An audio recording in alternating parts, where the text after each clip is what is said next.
irmãos, é oração e gratidão. Oração.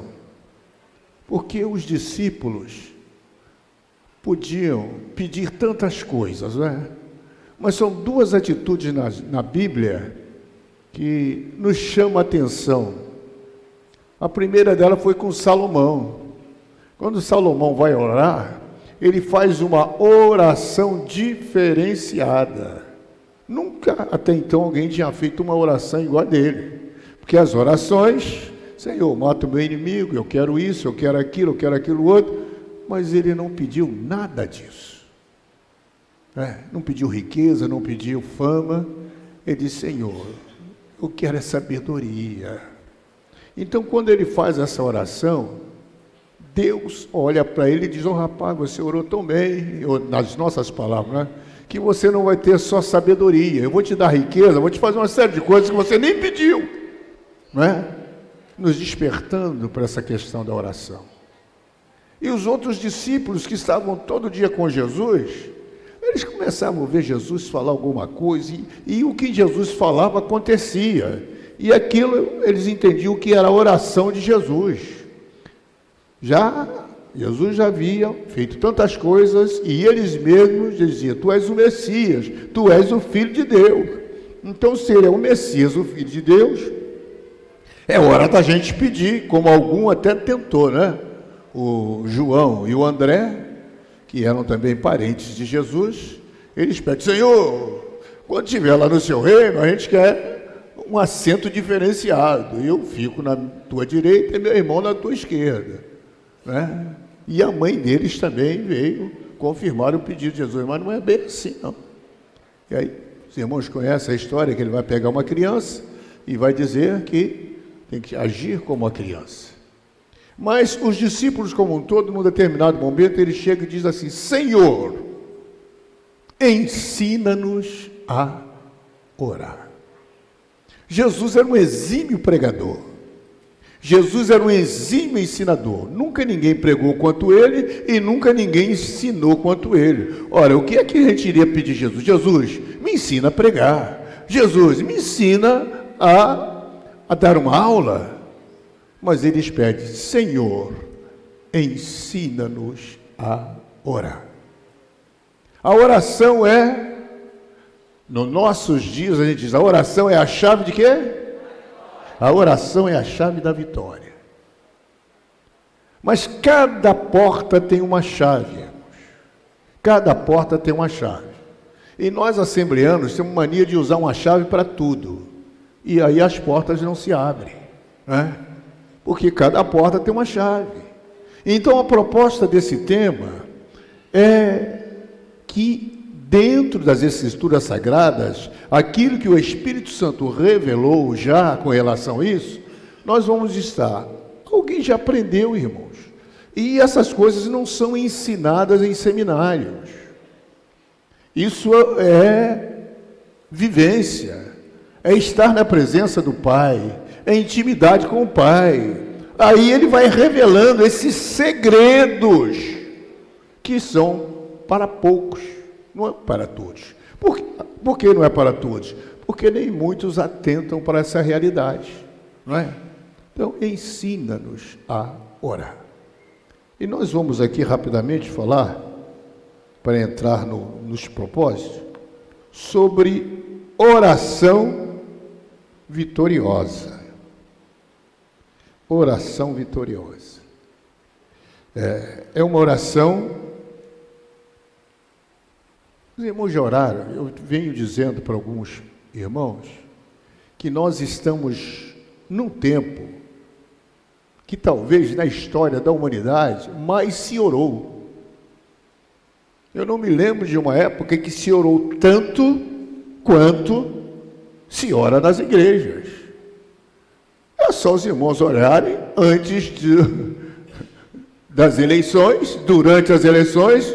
É algum país que orou tanto? Mesmo em guerra, nem Ucrânia, não é? Oramos, a gente vai a monte, a gente vai a vale, a gente ora de manhã, de tarde, de noite, de madrugada, não é? A gente tem vigília, mini vigília, vigilão, não é? E estamos orando, a gente ora parado, andando, na fila do banco, você está comendo, deitado, a gente está orando. É uma geração que ora. Mas, irmãos, pasmem os senhores, é uma geração de poucos resultados. Tanta oração, porque a gente diz assim, muita oração, muito o quê? Muita oração, muito poder. Muita oração, muita vitória. Mas tem muita oração, mas não tem vitória. Aí o Tiago vai dizer o quê? Claro, você pode ter vitória. Vocês oram errado. Vocês não sabem pedir, não é? Pedir nada recebeis, por quê? Pedis mal, usa a chave errada, não é? E a proposta deste ano não é nenhuma novidade. Não vai vir ninguém aqui que descobriu alguma coisa extraordinária, né? Descobriu a fórmula da Coca-Cola. Não, ninguém não. Tudo que vai ser falado aqui vai ser engraçado. Não só por mim, mas qualquer um dos obreiros da casa e obreiras vão estar reportando o que é a palavra de Deus e vão estar evidenciando aquilo que é do nosso conhecimento, mas só que a gente às vezes não faz uso, né? Porque é por conta de desconhecimento ou por achar que não é necessário. Mas há uma necessidade. Irmãos, vamos observar que nós, se formos comparados à comida, a oração da Assembleia de Deus é uma salada. Estou desfazendo, não, estou mostrando como é que a gente faz a oração. Senhor, abençoa meu pai, abençoa minha mãe. Ó, Senhor, preciso de um carro, cura fulano, e Beltrano, olha o meu cachorro. A gente mistura tudo, né? A gente mistura tudo numa oração. E a gente quer resposta. A oração tem que ser específica. Eu tenho que dizer o que eu estou querendo naquela oração. Vamos lá. Leia comigo.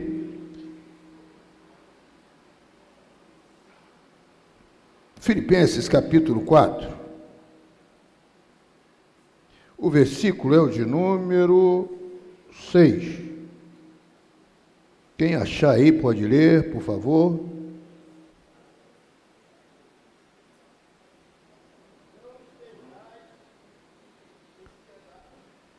Pode chegar aqui, meu irmão. Não ensejais inquietos. Chega aqui no microfone para todos ouvirem.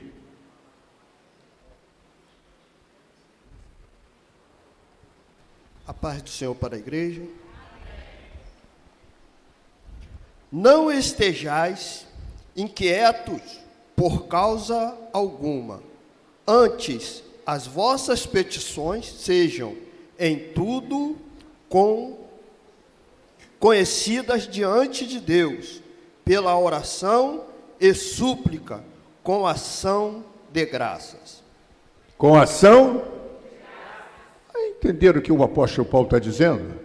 Não fiquem quietos, não fiquem preocupados, não fiquem nervosos por coisa alguma. Por que a gente fica quieto, preocupado e nervoso? São situações que a gente não pode resolver. Então, para que você vai ficar inquieto? Faça isso chegar a quem tem condições de resolver. E como é que eu faço isso? Não é? Eu digo, eu tenho que entregar isso a Deus, mas qual é o caminho que eu vou chegar até Deus? Qual é o avião? Em que hora ele vai partir para eu chegar até lá em cima? Ou um foguete, não é? Que vai me deixar lá no céu? Não tem. E como é que eu faço? Aí ele está dizendo, oração é um meio de comunicação com o Pai Celestial. Então nós temos que orar, apresentar a Deus essas necessidades que temos. Mas especificamente, você vai apresentar essa necessidade, não é? E o bom Deus, o Deus Todo-Poderoso, vai te responder poderosamente, não é? Então, há essa necessidade, não é? Só que ele diz assim, isso com súplicas e ações de graça. O que é ação de graça? É a resposta da oração. Você já faz a oração com a certeza da vitória. Você já sabe que vai ser bem sucedido, não é? Então você faz essa oração desse jeito. E outra coisa que você faz na oração é com relação a alguns ensinamentos segundo a palavra de Deus. A gente tem que orar, mas eu estou me baseando em quê? É ouvindo a oração do irmão ou da irmã? Não. É baseado no que diz a palavra. O que a palavra me garante? O que ela me confere? Então, baseado naquilo, eu vou reivindicar isso, não é? Vou apresentar isso diante de Deus. Ao que está lá em Isaías, capítulo 43, versículo 25 e 26. Eu mesmo, sou o que apago as tuas transgressões, por amor de mim, e dos teus pecados não me lembro. Faze-me lembrar, entremos juntos em juízo, conta tu as tuas razões, para que te possas justificar. Então isso daqui nos dá ideia, irmãos, de antes de começarmos a orar, tem que haver atitudes nossas. Nós temos que nos posicionar diante daquilo que nós vamos fazer. Mas como é que nós vamos entrar na sala do trono? Como é que nós vamos entrar na presença de Deus? Aí eu tenho que entender que eu sou pecador. E como é que eu vou chegar lá um pecador? Aí o Paulo salta lá correndo e dizendo, nenhuma condenação há, mas para quem? Nenhuma condenação há para quem está em ti, Jesus, cuja vida coberta está pelo sangue que verteu na cruz. É certo que provas virão, em seguida do vil tentador. Nenhuma condenação há para quem está em ti, querido Senhor. Oh, aleluia! Não há mais condenação. Que é uma das coisas que Satanás gosta de fazer. Quando você está orando, ele começa a trazer, né? Abre lá o baú da infelicidade e começa só a mostrar isso, aquilo, aquilo outro, para a gente ficar paralisado, sem força de orar. A nossa intrepidez na oração vai embora, não é? Mas o salmista, aqui que nós lemos, aqui o Isaías, ele está dizendo no Isaías, eu mesmo sou o que apago as tuas transgressões por amor de mim. Ele não nos perdoa ou apaga nossas transgressões por causa de mim ou de você, não. É por causa dele mesmo. E quem ele é? Ele é perdoador, ele é abençoador, ele é misericordioso. Oh, aleluia! Para fazer algo mais. Oh, racalabaia, xuremandarai. Faze-me lembrar. Aí ele vai dizer ainda, faze-me lembrar. O que, Senhor, que tu queres que... Eu vou lembrar alguém que nunca esquece. Eu nunca esquece de nada, mas ele está dizendo, ó, faz-me lembrar, né? É uma figura de linguagem que ele está usando para nós humanos. Ele está falando para humanos, não é? Faz-me lembrar. E entremos juntos em juízo. Sala do trono, o rei, o julgamento, a tua petição vai ser analisada, vai ser verificada. Não é pedir e toma lá da cá, não. Não é? Você tem que estar dentro do... Não é? Uma petição ao juiz, ela tem seus princípios. Você tem que estar baseado em alguma coisa. Ela tem que estar escrito dentro das normas. Não é? O doutor, o advogado, tem que fazer as coisas tal como a lei descreve. E lá na sala do trono, de igual modo. Não é? E ele diz, olha, entremos em juízo, entremos na sala do trono. Para quê? Conta as tuas razões para que eu te possa justificar. E aí, você vai apresentar as suas razões.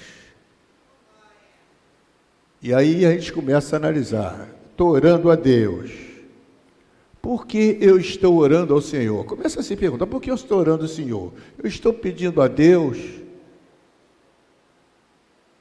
se é uma moça ou um moço solteiro, estou orando a Deus pedindo um casamento. Mas por que eu estou pedindo um casamento? A fulana casou, Beltrano casou, eu também quero casar. Mas isso não é razão. Isso não é motivo. Apresenta as suas razões. Isso não é razão para você estar orando para casar.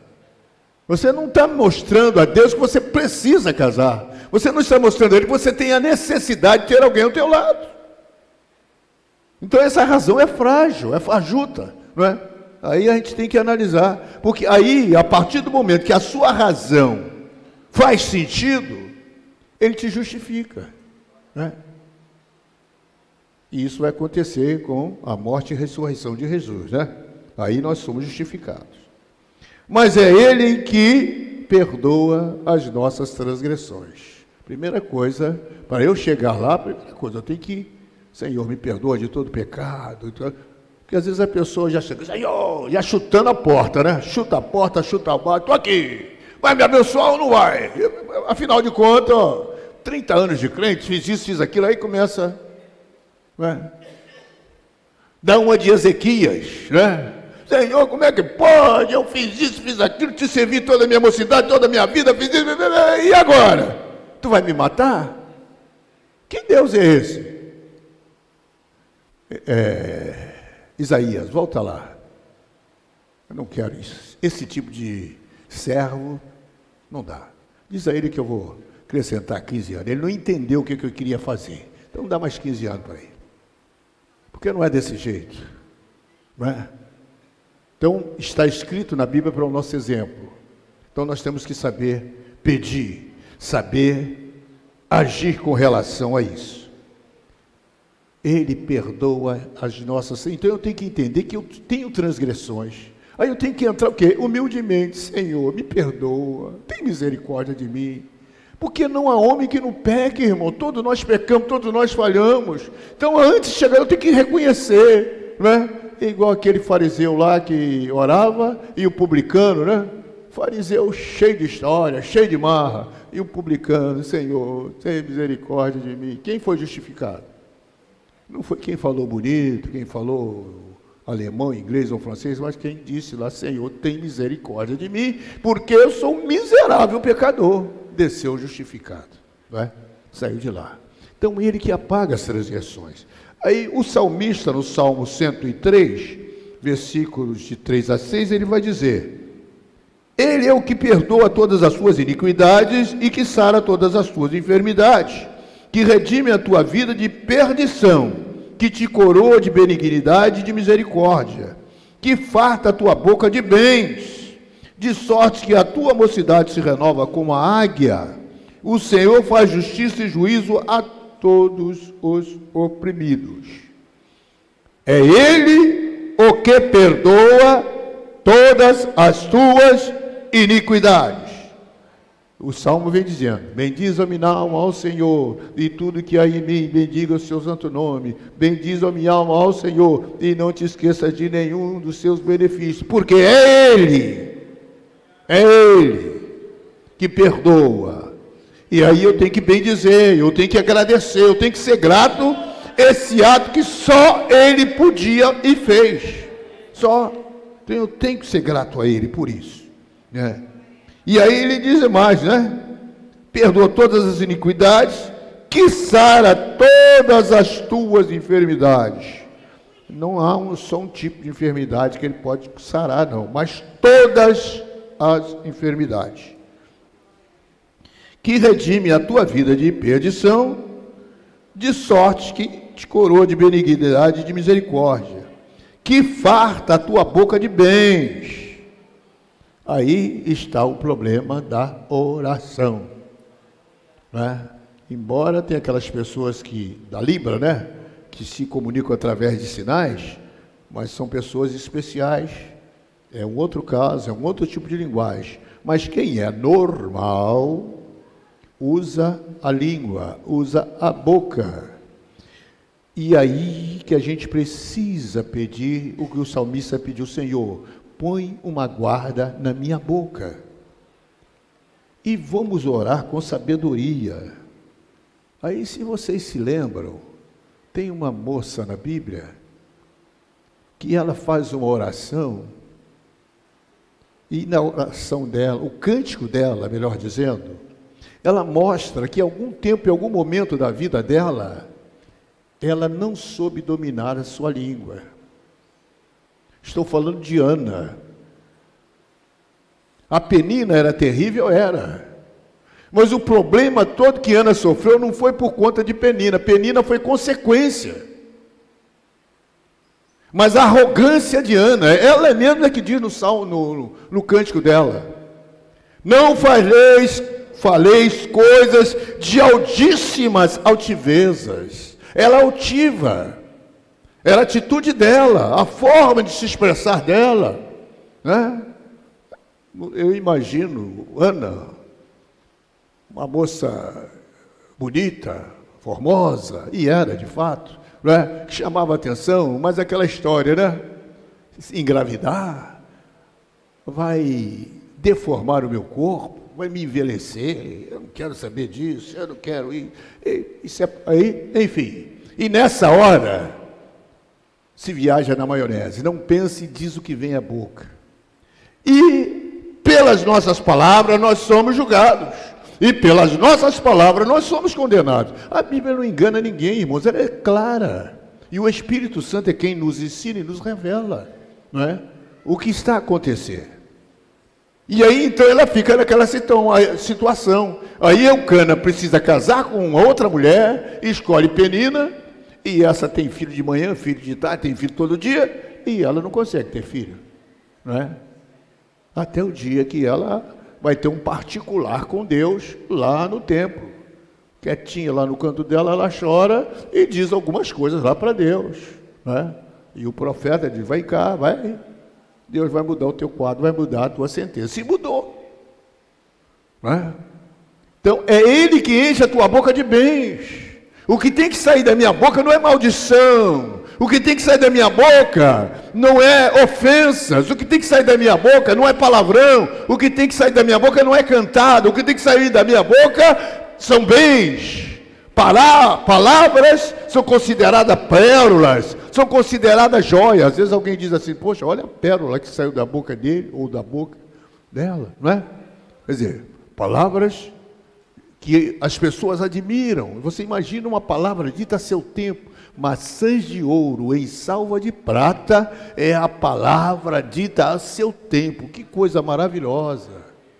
Tudo isso está onde? Na palavra de Deus. Então, se você quer orar bem, o que é que você tem que fazer? Palavra de Deus. Estava lendo a biografia do George Miller, 1890, essa década aí, mais ou menos. Não, 90 ele morreu, 1890. Mas um homem prussiano que veio para a Inglaterra, aceita Jesus como Salvador e começa uma vida simples. Simples.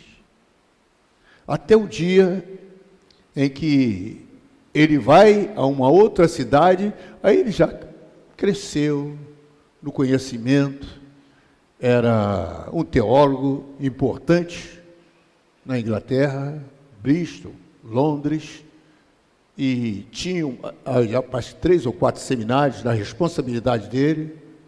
Quer dizer, um homem que já estava, e ele vai a uma cidade lá para tratar da sua saúde. E quando ele chega lá, ele diz que ouviu um pregador, ele não menciona o nome do pregador. E esse pregador, ele disse: olha, ele começou a falar coisas que eu não gostei. Paulo estava pregando lá coisa que eu não gostei. Porque é óbvio, né? Ele estava esperando, de repente, algo mais teológico, mais bem colocado. E o pregador era meio rústico. Mas ele começou a dizer para ele: olha, na pregação, e ele disse que aquilo mudou a vida dele. Não adianta você orar sem a ajuda do Espírito Santo. Quando você dobrar o joelho, o Espírito Santo tem que estar do teu lado. Você precisa dele para te abrir o teu entendimento, para traduzir a tua oração lá no céu. Você precisa dele para te orientar, para te dar direção. Você não pode orar sem a presença do Espírito Santo. E aí ele começou, aquilo mexeu com ele.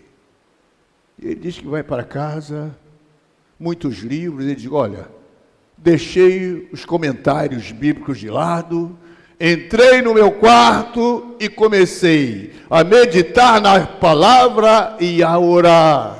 E ele disse, irmãos, isso eu faço daquele dia para lá, foi até o final da vida dele. Ele disse, olha, o que o Espírito Santo me revelou, livro nenhum pode revelar. O que Deus fez na minha vida, depois que eu passei a ler a palavra, a meditar nela e orar, um mundo novo abriu para a vida dele. Ora calabaia, shure calaba, santarabachá. E ele dizia mais, tem aqui, eu até fiz uma anotação, não vou nem procurar por causa da hora, mas ele dizia, milhares de oração aquele homem teve, respondidas, acho que é 50 mil orações. Imaginou a gente, 50 mil orações? Mas primeira coisa, ele anotava no seu caderno, o dia que ele ia orar, que ele orou, ou começou a orar por aquele assunto, ou por aquela pessoa. E por que estava orando, né, por aquela pessoa. O que ele estava pedindo com relação àquela pessoa, àquela situação. E depois, quando as coisas aconteciam, ele voltava para dizer como Deus respondeu aquela oração. Ele tinha tudo catalogado. E a maioria das orações, diz um biógrafo dele, que ele fez, foi respondida. E quando não era respondida, o que ele fazia? Continuava orando, tranquilamente, sabendo que um dia Deus ia responder, e acabava Deus respondendo, né? Mas isso mudou a história deste homem, que passou a orar desta forma. E as experiências de oração. E ele também tinha vários orfanatos. E conta a biografia dele que um dia 2.000 pessoas, crianças, em orfanatos, num orfanato. De manhã, todo mundo ensinou a orar, a dar graças a Deus e coisa e tal, tal. Aí chegou um dia e não tinha pão para tomar café. O que fazer? Vamos orar. Então, todos os garotos e garotinhas que estavam lá oraram ao Senhor, deram graças por um pão que não estava na mesa. Aí daqui a pouco, lá fora, uma carroça de um padeiro quebra lá, na porta. Aí bate lá e chama lá. Olha, não dá para eu entregar esse pão. Vocês não querem ficar com esses pães aí, não? Aí foi entregue o pão. Parece uma coisa simples. Não, irmão, é resposta de oração. Oh, aleluia. Ramachai como negar Ramachai. Oh, louvado seja o nome do Senhor, irmãos. Traga a tua memória agora, quantas vezes você já orou a Deus, até mesmo para entrar num banco orando, Senhor, eu sei que eu não tenho nada lá, mas eu preciso encontrar alguma coisa, e você chega lá, digita assim, não é que tem? De onde saiu você não sabe, mas a oração foi atendida.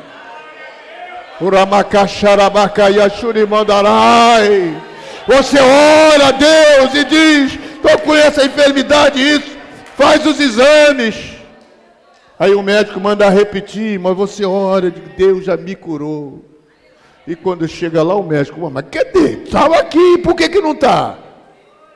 Foi embora. Foi embora. Uma irmã de saudosa memória da congregação do Parque União, ela teve um problema nos intestinos e fez a cirurgia, teve que cortar parte do intestino e usar colostomia. Ela fez no Grafegrini. E um dia lá na oração, Parque União nessa época Minha mãe era uma das dirigentes de oração, mas não foi a minha mãe, foi Deus e as irmãs que estavam à mesa de oração, clamaram por ela. E ela teve a certeza que Deus curou. E ela me procurou onde eu trabalhava, eu fui ao chefe da clínica, pedir a ele que a examinasse, ele examinou, contou toda a história, e olhou, realmente não tinha mais câncer, não tinha mais nada. Mário, pede ela para fazer esse exame. E ela fez, voltou, tem alguma coisa errada aí. Faz de novo, fez 3 vezes. Não tinha mais nada, ela estava curada. Aí ele disse, eu só pode uma coisa, o meu colega deve ter se enganado. Falei, não, doutor, ele era um professor, né? Daquela época tinha tantos professores lá. Eu digo, professor, Deus a curou. O que ela quer aqui é algo para testemunhar que foi curada. Quem ouve orações, irmãos? É Ele ouve.